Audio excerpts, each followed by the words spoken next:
वही है झरोखा। झरोखा जब महल बनते थे तो जिन्हें आप लोग खिड़की कहते हैं, विंडो, उस जमाने के वो खिड़की को ही झरोखा कहा जाता था।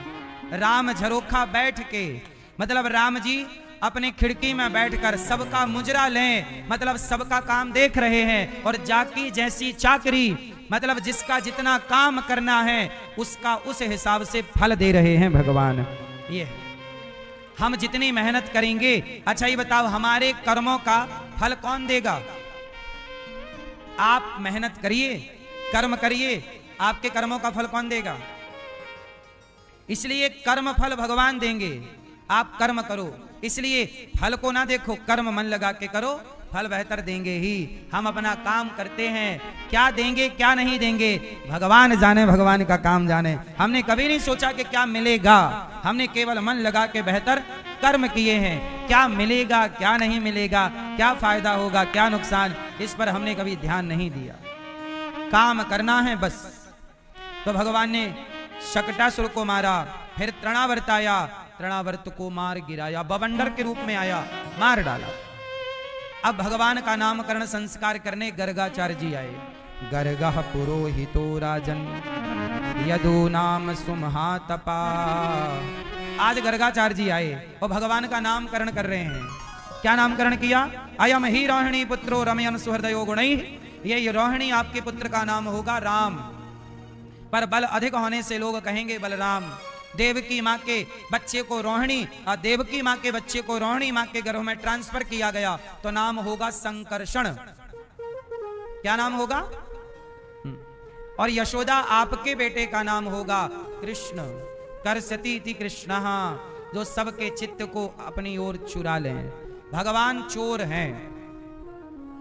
भगवान क्या चुराते हैं? चश्मा वाले भैया क्या चुराते हैं? क्या? चित्तपट है? भगवान चुराते हैं भक्तों का, इसलिए नाम है चित्त चोर। क्या नाम है? चित्त चोर। सबके चित्त को चुरा लेते हैं। क्या चुराते हैं? सबके मन को, हृदय को, सबके भीतर बैठकर सबका मन अपनी ओर खींच लेते हैं। और धन्य हैं वो लोग जिनके चित्त को प्रभु ने चुराया है, और अभागी हैं वो लोग जिनके चित्त को प्रभु ने नहीं चुराया है। हम कहते हैं कि आपका भी चित्त प्रभु चुराएं। आप कितने लोग चाहते हैं कि आपका चित्त भगवान चुरा लें? चाहते हो? मैया आप नहीं चाहती हो? ये आप नहीं चाहती कि आपका चित्त भगवान चुरा लें? तो हाथ नहीं उठा रही हो? नहीं? आलसी है, क्यों न उठाए हाथ? आप तो सुना, हम बैठे हैं।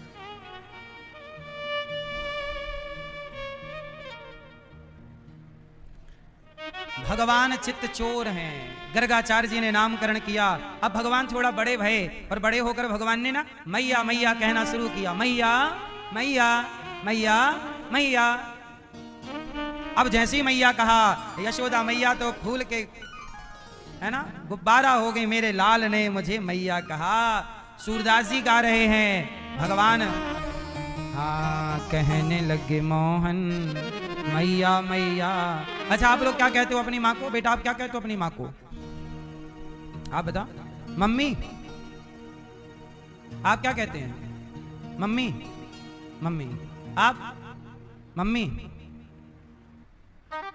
मम्मी किसे कहते हैं बताओ? बताओ मम्मी किसे कहते हैं? भाई आप क्या कहते हो अपनी माँ को? मॉम। मॉम। मोमबत्ती जला डाला ना आपने, मॉम तो जलने की काम आती है। काहे भाषा बिगाड़ रहे हो? कुछ भी सही क्या है? मम्मी। आप क्या कहते हो बेटा अपनी माँ को? मम्मी। मम्मा। मम्मी भी कहते हो? काहे तुम झूठ बोल रहे हो? मम्मी कहते हो, मम्मा मम्मा चिल्ला रहे हो, मम्मा मम्मा। किसका बच्चा है ये? आपका? झूठ में सपोर्ट कर रही हो, माता कहता है। हाँ आप बेटा गलत बोलते हो। मम्मी नहीं बोलना चाहिए। क्या बोलना चाहिए? मैया, माता जी। क्या बोलना चाहिए? मम्मी किसे कहते हैं? मम्मी, मरी हुई को मम्मी। कई बार आप जल्दी में क्या बोलते हैं? मम्मी कहाँ हो? मम्मी मतलब बॉडी, मरी हुई को मम्मी नहीं कहते। मम्मी जानते हो किसे कहते? मम्मी जानते हो? तो काहे अपनी माँ को मम्मी बनाने में तुली हो? मम्मी कहां से आया? चलो बताओ, मम्मी की उत्पत्ति कहां से हुई? मम्मी शब्द, शब्द कहां से आया? कहां से? मुगल लोग क्या कहते हैं? मुसलमान लोग अम्मी। तो अम्मी, भारत गुलाम रहा मुसलमानों का। अम्मी अम्मी सुनते अम्मी से कर लिया मम्मी। मुसलमानों से ही अम्मी का अम्मी जान। मुसलमान क्या बोलते हैं अपनी मां को? अम्मी जान। तो वहां से आ गया मम्मी, मॉम। सीधा बोलो ना। भारतीय का क्या है? भारत का भारतीय शब्द क्या है मां के लिए? बताओ, भारत का मां के लिए संबोधन क्या है? सही, राइट क्या है? क्या है? बताओ, आप बताओ। अच्छा, पंजाब में क्या बोलते हैं? पंजाब की भाषा में बेबे। फिर किसी भी भाषा में मम्मी नहीं मिलेगा आपको। पंजाबी में क्या बोलते हैं मां को? बेबे। सबसे अच्छा है आपकी भाषा में जो है वो ठीक है, वरना सबसे अच्छा है मैया, माता जी। ये सिंपल। अच्छा, पिता को क्या बोलते हो आप? पापा। पापा एक प्रकार की गाली है, जो आज का हर बेटा अपने बाप को 4 गाली रोज पहना देता है सवेरे से। पापा एक तरह की गाली है। हमारे भारतीय सनातन संस्कृति की भाषा में पापा शब्द का प्रयोग पाप के लिए होता है, और पाप एक तरह की गाली है। किसी को गाली देना हो, पापा कह दो, पापा कहीं का। पापा मीन्स पाप, पापी। पापा मतलब जैसे जल, जल कहो, नीर कहो, पानी कहो, वारी कहो, ये सब क्या है? पर्यायवाची। भैया बताओ, आप क्या बोलते हो अपने पिताजी को? पापा। काहे गाली देते हो? पापा मतलब गाली है एक तरह की। सही उच्चारण क्या है? सही शब्द क्या है पिता के लिए? पिताजी। आपके क्या बोलते हैं वहां पंजाब में पिता को? पंजाबी में क्या बोलते हैं? बाबू, बापू। बापू सही है? बापू सही है। बाबूजी सही है। बाबूजी, बापू, पिताजी, पिताश्री, बाबा। भगवान कृष्ण बोलते हैं नंद बाबा, मैया बाबा। बोलो मैया बाबा। और राम जी बोलते हैं मां, मैया। और दशरथ जी को बोलते हैं पिताजी। राम जी क्या बोलते हैं दशरथ जी को? पिताजी। पापा नहीं बोलते। उन्हें पता है ना कि बाप को गाली क्यों देना है पापा कह के। आप लोग यही भड़ास निकालते रहते हो, गाली देने का मौका कैसे मिले। तो गाली देने वाला शब्द ढूंढ लिया। 100-200 गाली। कितनी गाली देते हो रोज की आप पापा को, पिताजी को? भाई आप कितनी गाली देते हो? अच्छा, आपका बच्चा कितनी गाते हो? कितनी बार पापा बोलते हो? 100 बार। फिर 100 गाली रोज की पक्की है। गलती तुम्हारी है जो गलत सिखा रहे हो। सही सही पढ़ो, सही सही सीखो। तो आज से कितने लोग मम्मी पापा कहना बंद करेंगे? कितने लोग मेरी बात मानेंगे? मम्मी पापा और माता पिता, मैया बाबा, जो आपकी भाषा है वो शुरू करें। कितने लोग मेरी बात मानेंगे? भैया आप क्या बोलोगे आज से? पिताजी। माँ को मैया। आप भैया? पिताजी। और माँ को? और बेटा तुम क्या बोलोगे? माँ, मैया। और पिताजी को? पापा नहीं, क्या बोलोगे? पिताजी। और आपने दोस्तों को भी बताना कि पापा गाली होती है। पापा का मतलब बाप नहीं होता।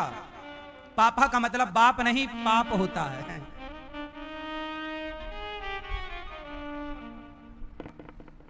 अब भगवान थोड़ा बड़े भये और हाँ कहने लगे मोहन, मैया मैया कहने लगे मोहन, मैया मैया।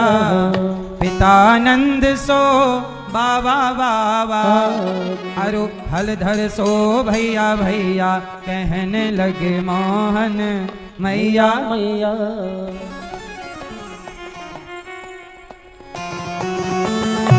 मैं हूँ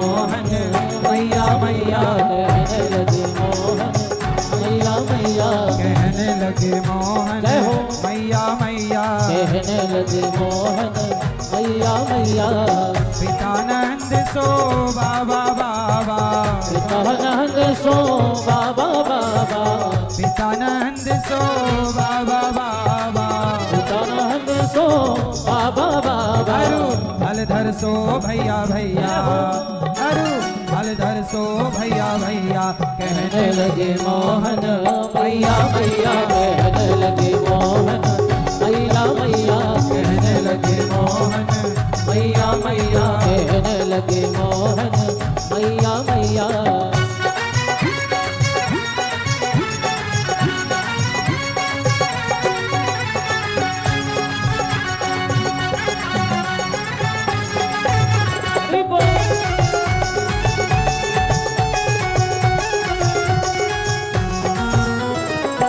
दूर खेलने मत जाओ कन्हैया दूर खेलने मत जाओ कन्हैया दूर खेलने मत जाओ कन्हैया दूर खेलने मत जाओ कन्हैया दूर खेलने मत जाओ कन्हैया दूर खेलने मत जाओ कन्हैया मारेगी का हो गैया अरे मारेगी का हो गैया कहने लगे मोहन मैया मैया कहने लगे मोहन मैया मैया कहने लगे मोहन मैया मैया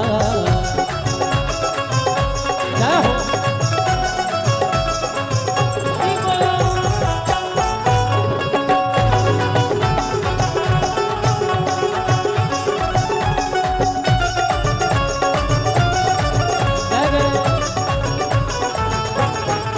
ऊंची चढ़े चढ़े कहत यशोदा ऊंची चढ़ चढ़ कहत यशोदा कहत यशोदा कहत यशोदा कहत यशोदा कहत यशोदा ऊंची चढ़े चढ़े कहत यशोदा ऊंची चढ़ चढ़ कहत यशोदा ले ले नाम कन्हैया कन्हैया ले ले नाम कन्हैया कहने लगे मोहन मैया मैया कहने लगे मोहन मैया मैया कहने लगे मोहन मैया मैया कहने लगे मोहन मैया मैया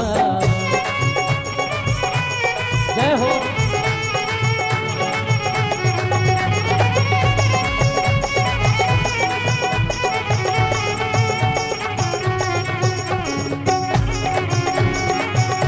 जय जय सूर्यदास प्रभु तुम्हारे दर्श को सूरदास प्रभु तुम्हारे दरस को तुम्हारे दर्श को तुम्हारे दरस को तुम्हारे दरस को तुम्हारे दरस को सूर्यदास प्रभु तुम्हारे दर्श को सूरदास प्रभु तुम्हारे दरस को चरणन की है भलैया हाँ जी चरणन की बलि जैया कहने लगे मोहन मैया मैया कहने लगे मोहन मैया मैया कहने लगे मोहन मैया मैया कहने लगे मोहन मैया मैया पितानंद सो बाबा बाबा पितानंद सो बाबा बाबा अरु हलधर सो भैया भैया और हलधर सो भैया भैया कहने लगे मोहन मैया मैया कहने लगे मोहन मैया मैया कहने लगे मोहन मैया मैया कहने लगे मोहन मैया मैया कहने लगे मोहन मैया मैया कहने लगे मोहन मैया मैया कहने लगे मोहन मैया मैया पितानंद सो बाबा बाबा पितानंद सो बाबा बाबा हलधर सो भैया भैया कहने लगे मोहन मैया मैया।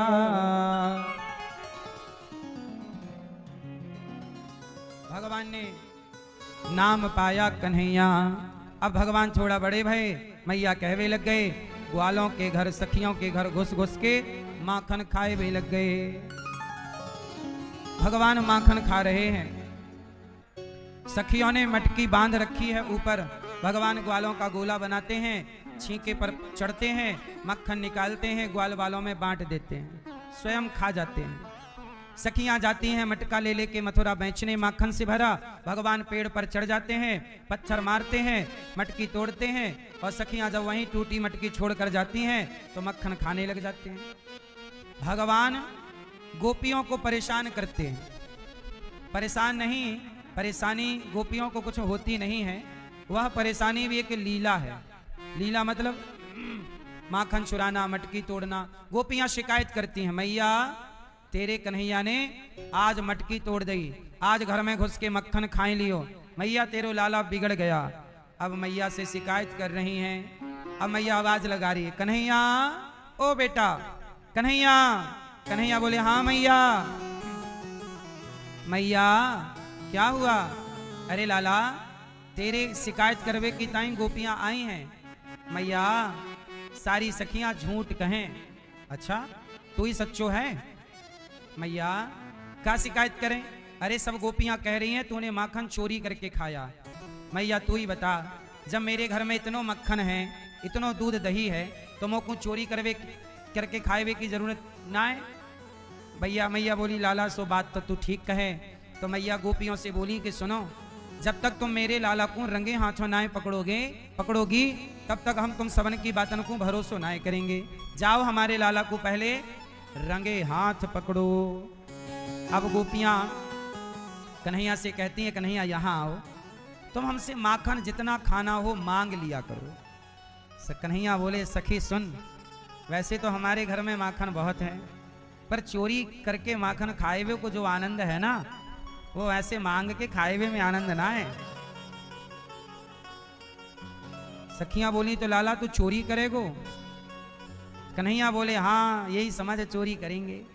इतनो बड़ो बाप को बेटा चोरी करेगो, तो चोरी करवे के बाद मक्खन खाए हुए को आनंद ही कछु और आए। चोरी।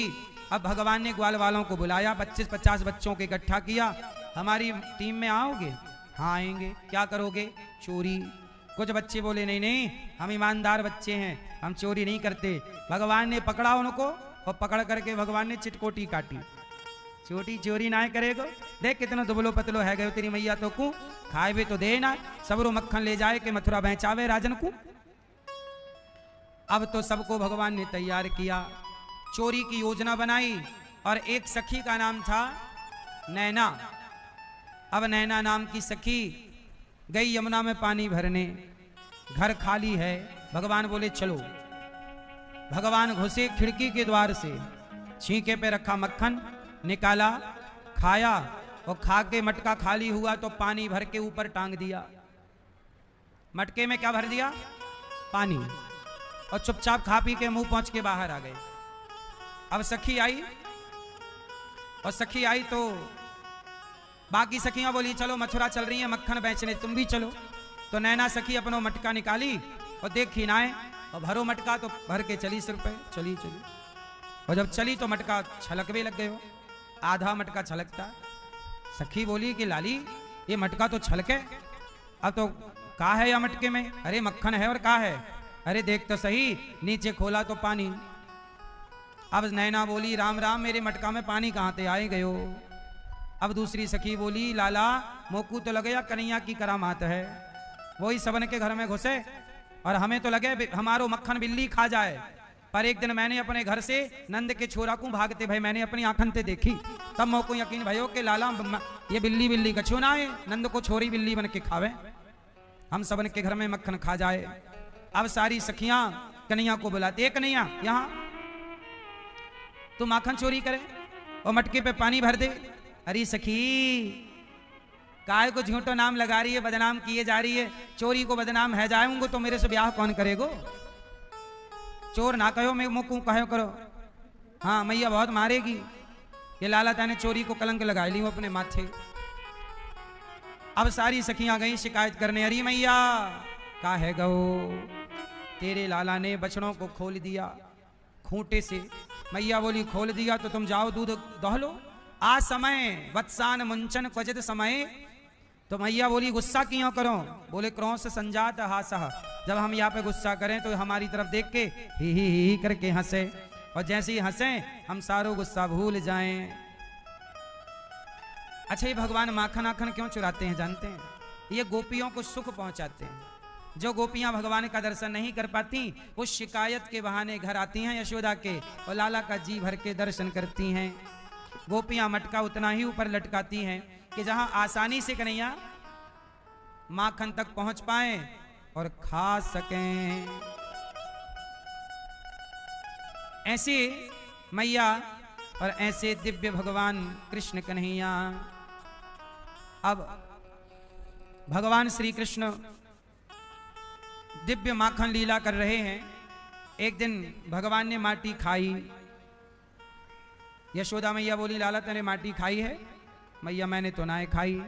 लाला मुंह खोल। या मैया ना हम भक्षितवानम्ब सर्वे मिथ्या विशंसिनः, और यदि तुम्हें विश्वास नहीं तो समक्षम पश्य में मुखम, ये ले मेरा मुंह आ। और जब मुंह खोला पूरा का पूरा ब्रह्मांड भगवान के मुख में समा गया। मैया हो गई पंचायत? नहीं, कर लो। सुनो मेरी मां, भगवान ने अपने मुख में क्या दिखाया? पूरा ब्रह्मांड। मैया घबरा गई कि मेरो ही लाला है कि भगवान है। हाथ जोड़ भी लग गई मैया। तब भगवान समझ गए कि यदि मैं भगवान मैया मान लेगी तो भाई ले जाके अरबा में रख देगी, और 2 मछली के दाने सवेरे 2 शाम को दिखाए के आरती उतारेगी बस। इसलिए भगवान बनने में बड़ो नुकसान है। मैं तो मैया को बेटा बन के ही रहूंगो। तो भगवान ने सब घुमाया और मैया सब भूल गई। अब यहां एक सवाल है आपसे, बताओ कृष्ण भगवान है कि कृष्ण मनुष्य हैं? आंसर दो। कृष्ण भगवान है कि मनुष्य हैं?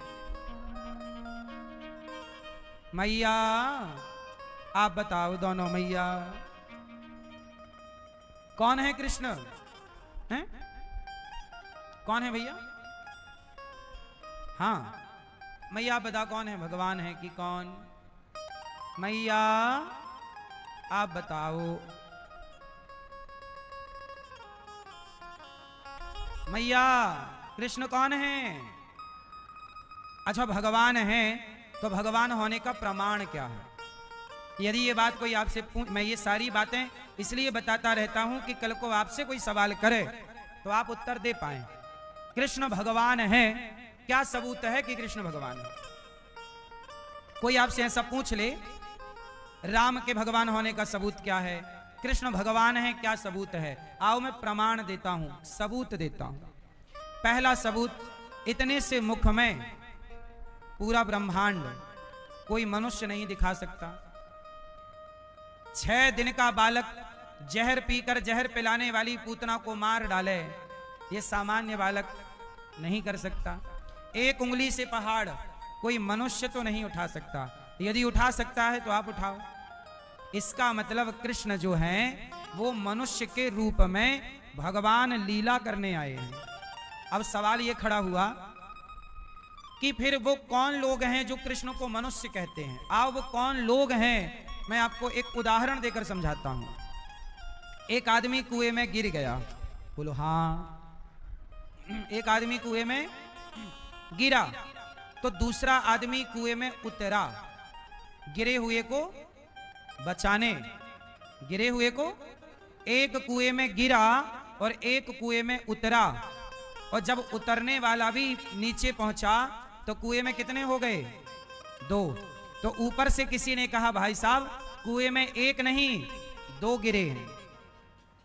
अब आप बताओ कुएं में कितने गिरे हैं? जोर से। पर दिखाई तो 2 पड़ रहे हैं। बताओ 2 क्यों दिख रहे हैं? क्योंकि उतरे हुए को भी आपने गिरे हुए में सम्मिलित कर लिया। ये आपकी गलती है। जबकि गिरा अलग है और उतरा। ऐसे ही ये संसार एक कुआं है। इस कुएं में हम जैसे पापी प्राणी गिरे हैं, और हम जैसे पापी प्राणियों को, गिरे हुए जीव को बचाने के लिए भगवान कभी कभी उतरते हैं। उस उतरने का नाम ही अवतार लेना है। अवतार। उतरते हैं, पर जब उतरते हैं तो कुएं में कितने दिखाई पड़ते हैं? 2। तो तीसरा चिल्लाया कि एक नहीं गिरा, 2 गिरे हैं। जो अज्ञानी होते हैं वो उतरने वाले को भी गिरा हुआ समझ लेते हैं, जबकि गिरा अलग है और उतरा। तो हम गिरे हुए हैं अपने कर्मों के फल पाने के लिए। संसार में हमें क्या गिराया गया है? ये संसार सागर में हम गिरे हैं, लेकिन भगवान हमारे लिए उतरे हैं। उतरना मतलब अवतार लेना, हाँ या ना? इसलिए हम गिरे और भगवान उतरे। पर तीसरा चिल्लाया कि 2 गिरे हैं। भगवान को भी लोग अपने जैसा मान लेते हैं। जबकि एक बात बताऊं, इंसान आजकल सनातन धर्म में एक बात क्या है कि कोई भी किसी को भी भगवान कह देता है। अरे आप तो भगवान हैं, अरे आप तो भगवान हैं। आपको कोई एक गिलास चाय पिला दे, अरे आप तो भगवान हैं। कोई आपको 500 धार दे दे, अरे आप तो भगवान हैं। गंजेड़ियों को गांजा जो पिलाएगा, अरे आप तो भगवान हैं। गंजेड़ी लोग गांजा पिलाने वाले, अरे आप तो भगवान हैं। सही है? अच्छा, मुसलमान कभी नहीं कहता कि आप तो अल्लाह हैं, आप तो अल्लाह हैं, वो नहीं कहता। हमारे सनातन में हम किसी को भी भगवान बना देते हैं। अच्छा ये बताओ, किसी को भी भगवान बना देना ये सही है कि गलत है? जोर से, ए मैया नींद आ रही है? आज तो बताना, लोरी सुनाएंगे आपके लिए अलग से। सुनाऊं लोरी? सुनो, क्या कोई व्यक्ति भगवान हो सकता है भैया? आप बताओ, क्या कोई व्यक्ति भगवान हो सकता है? उत्तर दो। अरे भगवान भगवान है, हम लोग क्या हैं? हम बिंदु हैं और भगवान सिंधु हैं। हम जन्मा हैं, मतलब हमारा जन्म होता है। भगवान अजन्मा है ना? हम सूक्ष्म हैं, ईश्वर विराट है। भगवान भगवान है, इंसान इंसान है। हमारी ताकत क्षमता सीमित है, ईश्वर की क्षमता असीम है। बोलो हाँ। इसलिए आप सनातनियों से मेरी प्रार्थना है, सबको भगवान नहीं, भगवान को भगवान कहो। अच्छा ये बताओ, आप सबको अपना बाप कहते हो कि केवल बाप को ही बाप कहते हो? सबको तो बाप नहीं कह सकते कि तू भी बाप, तू भी बाप, तू भी बाप। जब सब बाप नहीं हो सकते तो सब भगवान कैसे हो सकते हैं? बाप कितने हैं? जोर से। ऐसे ही भगवान, क्या नाम है एक का? एक भगवान होते हैं कि 2? क्या? चुप रहो सब लोग, ये चश्मा वाले भैया बताएंगे। आप बताओ, एक भगवान है तो क्या नाम है एक का? चुप रहो सब। ईश्वर। अरे उसी ईश्वर का नाम बताओ, क्या नाम है? चुप रहो सब, भैया बताएंगे क्या नाम है एक भगवान का।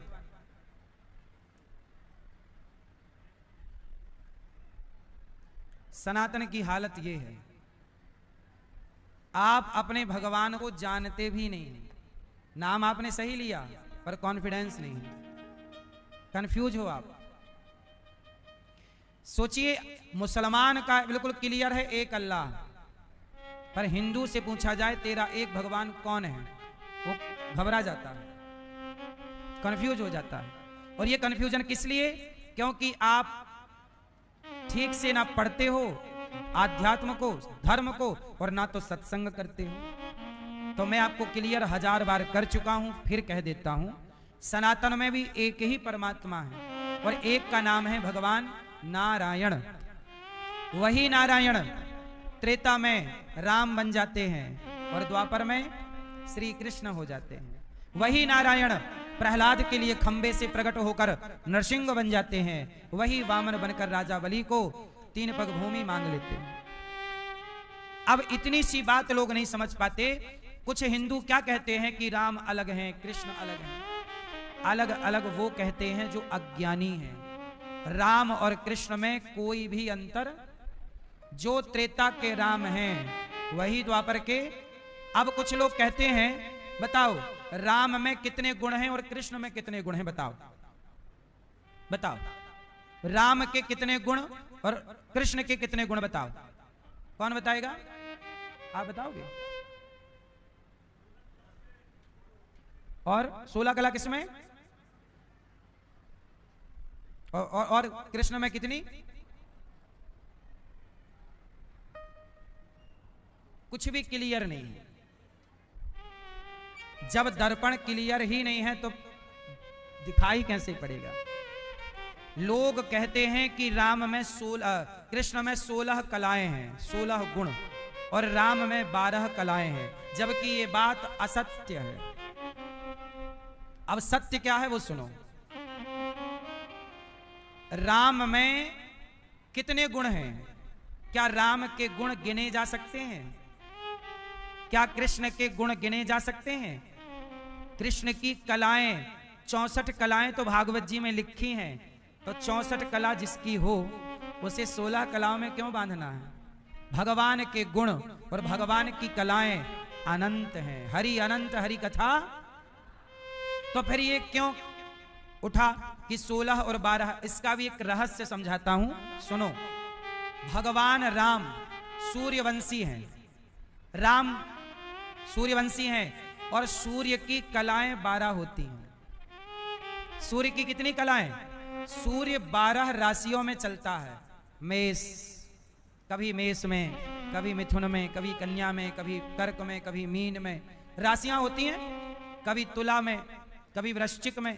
तो अनेक 12 राशियों में घूमता है कौन? सूर्य। तो सूर्य की कलाएं 12 हैं और राम जी सूर्यवंशी हैं। तो लोग बोले कि राम की कलाएं 12 हैं, वो कलाएं राम की नहीं है, सूर्य की। पर अज्ञानी है तो सूर्य की कला को राम का बोल देता है। अब कृष्ण में, कृष्ण है चंद्रवंशी। भगवान कृष्ण कौन से वंशी हैं? तो चंद्रमा की कलाएं होती हैं 16। चंद्रमा की कितनी कलाएं? पहली कला अमावस्या, अमावस्या से गिनो। एक अमावस्या, फिर प्रतिपदा, द्वितीया, तृतीया, चतुर्थी, पंचमी, षष्ठी, सप्तमी, अष्टमी, नवमी, दसवीं, एकादशी, द्वादशी, त्रयोदशी, चतुर्दशी और पूर्णिमा। तो चंद्रमा 16 तरह का दिखता है। प्रतिपदा का अलग होगा चंद्रमा, और द्वितीया का अलग, और तृतीया का अलग, और अमावस्या का अलग, और पूर्णिमा का अलग। तो चंद्रमा की कलाएं 16 हैं। तो लोगों को क्या लगा कि कृष्ण की कलाएं, क्योंकि वो चंद्रवंशी हैं। तो सुनो, ये कलाएं सूर्य और चंद्रमा की हैं। राम कृष्ण कौन है? जो राम हैं, राम के कुछ काम रह गए थे त्रेता के, उन रह गए कामों को पूरा करने के लिए राम ही कृष्ण बनकर अवतार लेकर आए। आप बता सकते हो कि राम का कौन सा काम रह गया था? आपको पता है भैया? राम के कुछ काम रह गए थे। क्या काम रह गया था? पहला काम, जब राम सेतु बन रहा था तो हनुमान जी गोवर्धन लाए, तो राम जी के यहां से सूचना आई कि सेतु का निर्माण पूरा हो चुका है, अपने अपने पत्थर सब लोग वहीं के वहीं रख दो। तो हनुमान जी ने गिरिराज जी को यहां रखा। गिरिराज जी बोले कि आप हमें बीचों बीच रख रहे हैं, कहकर लाए थे कि आप राम के काम आओगे, पर अब राम के काम तो हम आए नहीं, क्योंकि राम सेतु का निर्माण हो गया। तब हनुमान जी ने राम से कहा कि प्रभु मैं गिरिराज जी को क्या उत्तर दूं? तब राम जी ने कहा कि गिरिराज जी से कहो कि वो ब्रजमंडल में रहें, हम उनके लिए द्वापर में कृष्ण बनकर आएंगे, तब उनको अपनी उंगली पर उठाकर उनका सम्मान बढ़ाएंगे। तो गिरिराज जी को उठाने के लिए राम कृष्ण बनकर के आए, ये पहला कारण। दूसरा, जामवंत जी ने कहा राम से कि मेरी बेटी से विवाह कर लो। तो राम बोले मैं तो नहीं कर सकता, क्योंकि मैं अभी एक पत्नी व्रता हूं, लेकिन मैं आपकी बात टाल नहीं सकता। अगले जन्म में मैं कृष्ण बनकर आऊंगा और तब आपकी बेटी से विवाह करूंगा। तो जामवंत की बेटी से विवाह करने के लिए राम को कृष्ण होना पड़ा। और भगवान कृष्ण का दूसरा विवाह जामवंत की बेटी जाम्बवती से हुआ, है ना।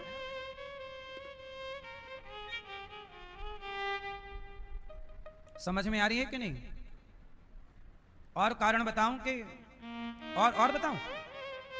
और सुन लो, और बताऊं।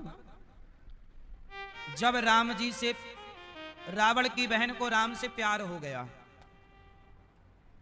रावण की बहन को किससे प्यार हो गया?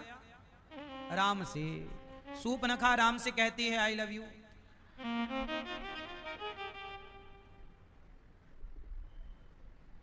नहीं बोली आप बहुत सुंदर हैं, मेरे से ब्याह कर लो, प्यार करती हूं आपसे। तो राम जी बोले अभी तो नहीं कर सकते सूपनखा तुमसे ब्याह, क्योंकि हमारी ऑलरेडी सीता। सूपनखा बोली कि नहीं कर लो। राम जी धीरे से बोले इस जन्म में ठहर जा, अगले जन्म में मिल जाऊंगा। बोली नहीं इसी जन्म में चाहिए। भगवान वो मानती नहीं है, नाक काटो इसकी। नाक वाक कटवा दी।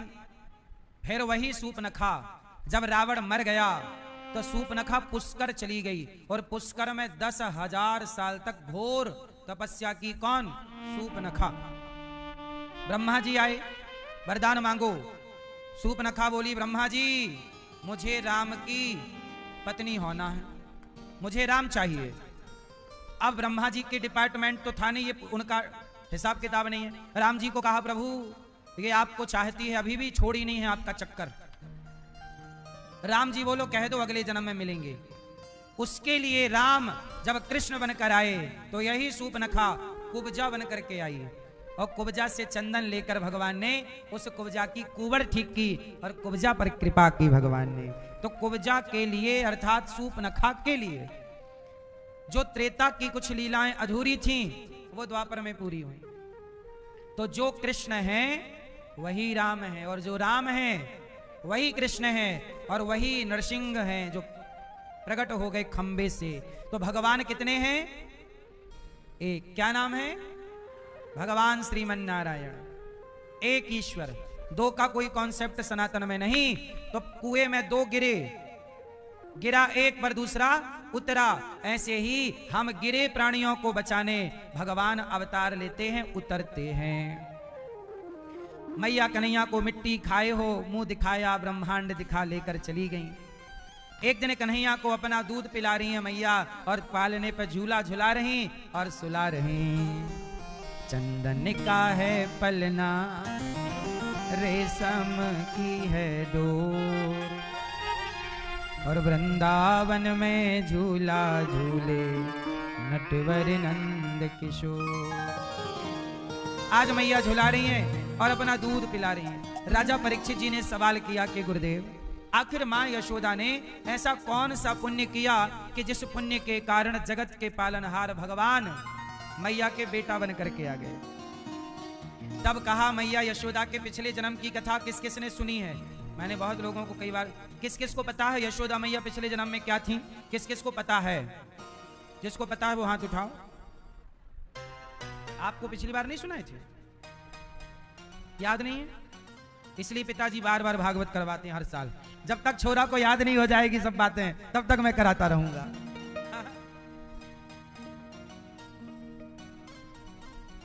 यशोदा पिछले जन्म में धरा नाम की स्त्री थी। क्या थी? धरा। जंगल की लकड़ी बेचती, जो पैसा मिल जाए संतों की खूब सेवा करती। भैया, ओ मोबाइल वाले भैया, धरा नाम की एक स्त्री थी जो जंगल से लकड़ी सूखी सूखी इकट्ठी करती, गट्ठा बनाती, सिर पे रखती, बाजार जाती, बेचती, जो पैसा मिल जाए उससे दाल चावल सब्जी रोटी खरीदती, और घर में लाके राशन कच्चा खरीदती, और घर पे लाकर बढ़िया भोजन बनाती, दाल चावल सब्जी रोटी। और कोई भी संत आए बड़ी श्रद्धा से कि मेरे घर भगवान आए हैं। संतों को किस भाव से? मेरे घर भगवान, भगवान समझकर संतों को भोग लगाती। महाराज पूड़ी खाओ, रोटी खाओ। संत खाते, आशीर्वाद देते जाते। ये रोज का काम था।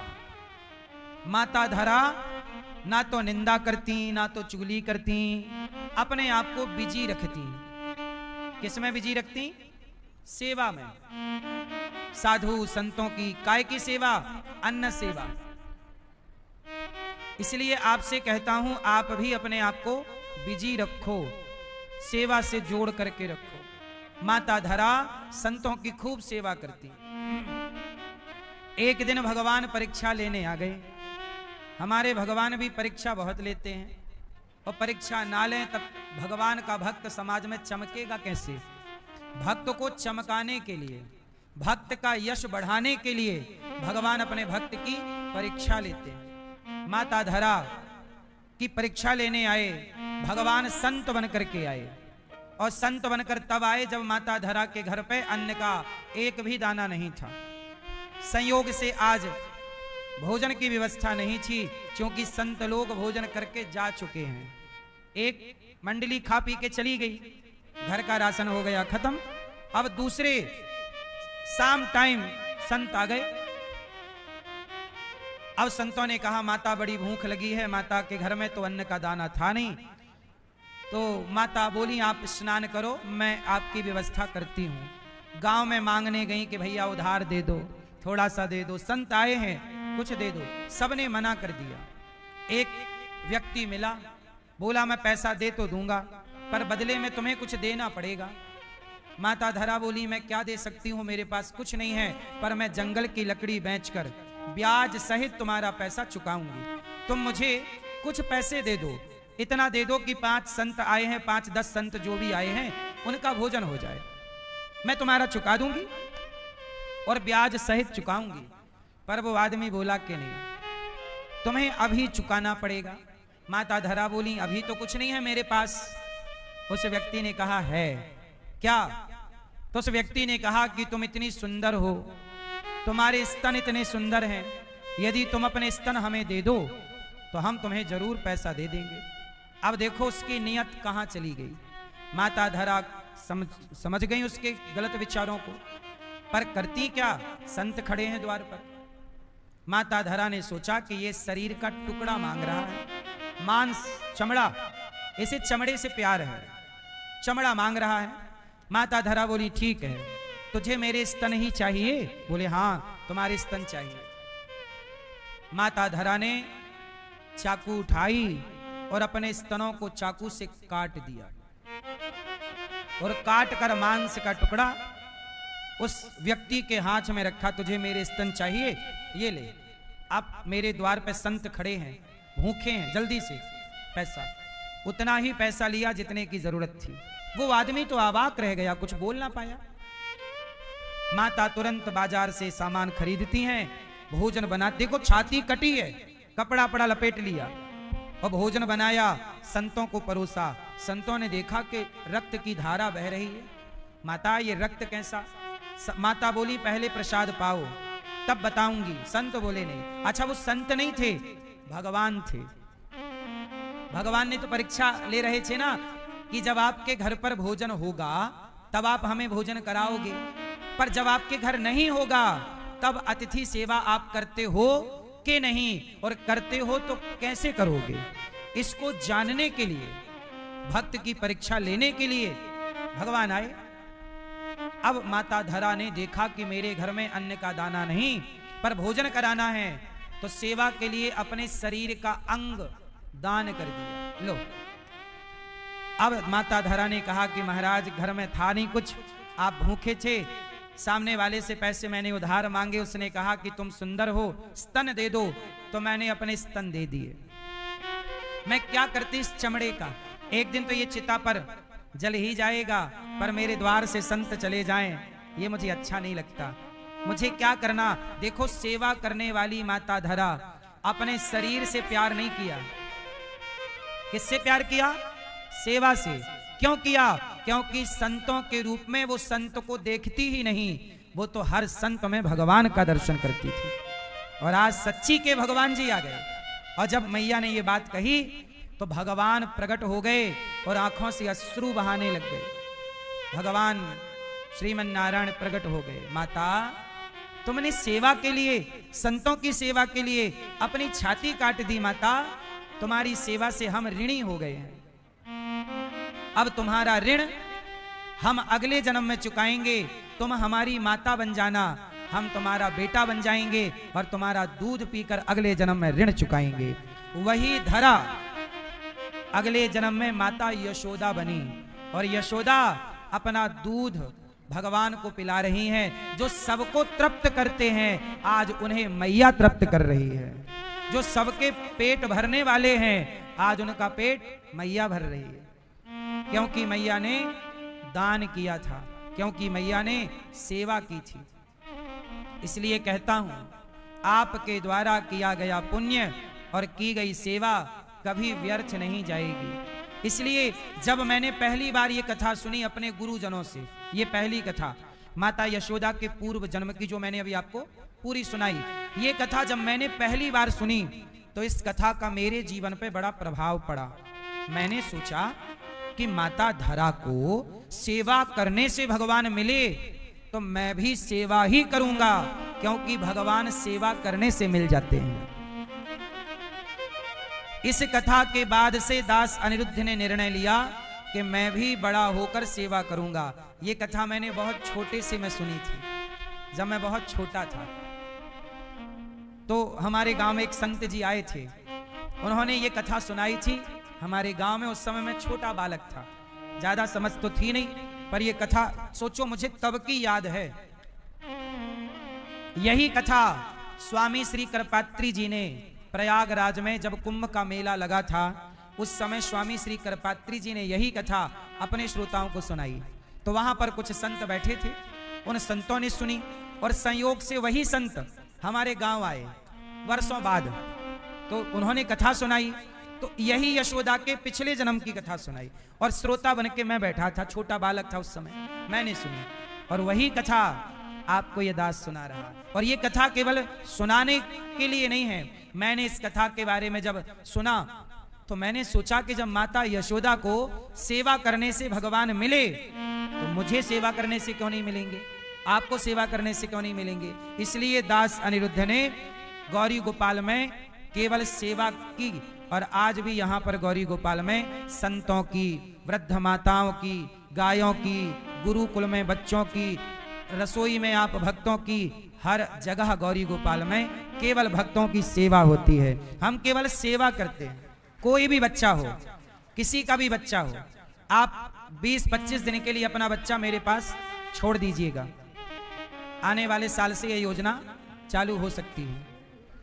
तो आपके बच्चों को 20 दिन मैं पढ़ाऊंगा और यहाँ पूरी प्रॉपर प्लानिंग से हम लोग पढ़ाएंगे। उन्हें क्या पढ़ाएंगे कि संस्कार क्या है, भगवत गीता क्या है, वेद क्या है, सनातन संस्कृति क्या है। 20 दिन में वो सनातन के बारे में पूरा कोर्स 20-25 दिन का ही है। कुछ फिर आप ऐसा करेंगे कि अगले साल 20 दिन और करा देंगे, 2-3 साल रेगुलर करा देने से वो पक्का हो जाएगा। फिर आपके बेटे को श्रवण कुमार बनाने की गारंटी हमारी रहेगी। आपका बेटा डॉक्टर बने, इंजीनियर बने, सबकी गारंटी आप लो, पर आपका बेटा श्रवण कुमार बने इसकी गारंटी मैं लूंगा यदि आप मेरे पास भेजेंगे तो। ये भी योजना, अब बताओ ये काम मैं सही कर रहा हूं कि गलत?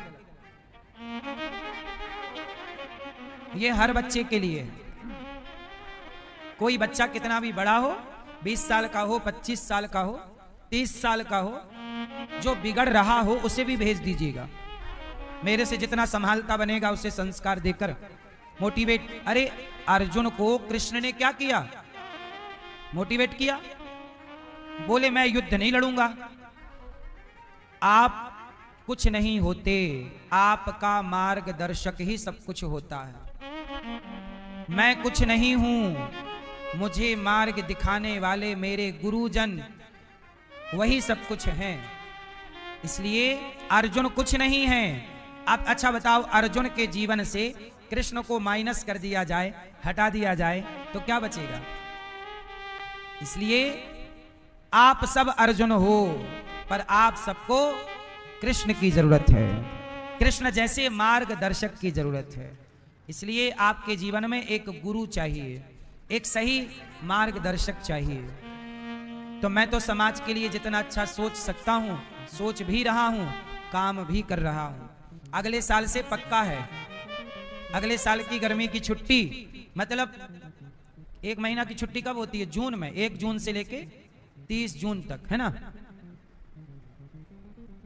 मई 20 तारीख से छुट्टी पड़ जाती है लगभग, तो आप 1 जून से 25 जून का मान लो। अगले साल यही डेट रखेंगे। आपके बच्चों की तारीख हम बता देंगे, आप रजिस्ट्रेशन कराना, और पढ़ाई लिखाई सब फ्री रहेगी, कोई हम आपसे पैसा नहीं लेंगे, ठीक है। आपके बच्चों को योग्य बनाना हमारा उद्देश्य है, संस्कारवान बनाना उद्देश्य है। बाप की इज्जत करता रहे बेटा, माँ की इज्जत करता रहे बेटा, ये उद्देश्य है, पैसा कमाना उद्देश्य नहीं है। हमारा राष्ट्र संस्कारी हो, हम इस देश के काम आए, ये भाव है, और कुछ नहीं। और आपके बेटे की गारंटी यदि मेरे पास आपने रखा केवल 20 दिन के लिए, ठीक है। ये अगले साल मैं पहले से बता दूंगा, ये आगे की योजना है, अभी मैंने बता दी। तो मेरी माँ गौरी गोपाल आप आए, आपने यहां सब देखा, जैसा टीवी पर सुना था, देखा था, वो सब सही पाए कि गलत पाए?